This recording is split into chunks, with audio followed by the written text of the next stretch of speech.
वरोरा तालुक्यातील जामगाव खुर्द या गावातील आशिष झाडे यांची चिमुकली नव्या आशिष झाडे वयवर्ष अवघे 1.5 वर्ष यांची एकुलती एक मुलगी नव्या जन्मताच किडनी आजाराने ग्रस्त.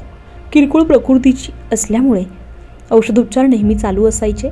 दरम्यान नव्या ही किडनी आजाराने ग्रस्त होती. सदर आजाराची माहिती होताच झाडे कुटुंबीय हादरून गेलं. चिमुकलीची आजारातून मुक्तता व्हावी, ती या आजारातून त्वरित बरी व्हावी यासाठी चंद्रपूर, नागपूर येथील डॉक्टरांकडून औषधोपचार सुरू केले.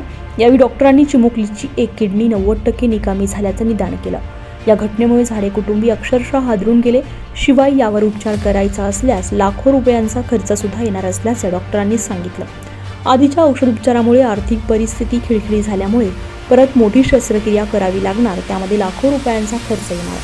चिमुकलीला या आजारातून बरं करायचं आहे, परंतु एवढा मोठा पैसा कुठून जमायचा या आर्थिक विवंचनेत ते विचारमग्न असत. अशातच सदर घटनेची माहिती वरोरा कृषी उत्पन्न बाजार समितीचे माजी सभापती राजू चिकटे यांना समजली.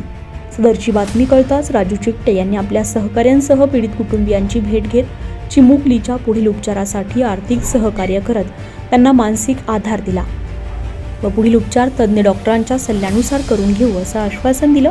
यावेळी निलेश भालेराव, गणेश घागी, उमेश देशमुख, राहुल नन्नावरे आणि गावकरी उपस्थित होते. प्रतिनिधी हितेश राजन हिरे, वरोरा, जिल्हा चंद्रपूर.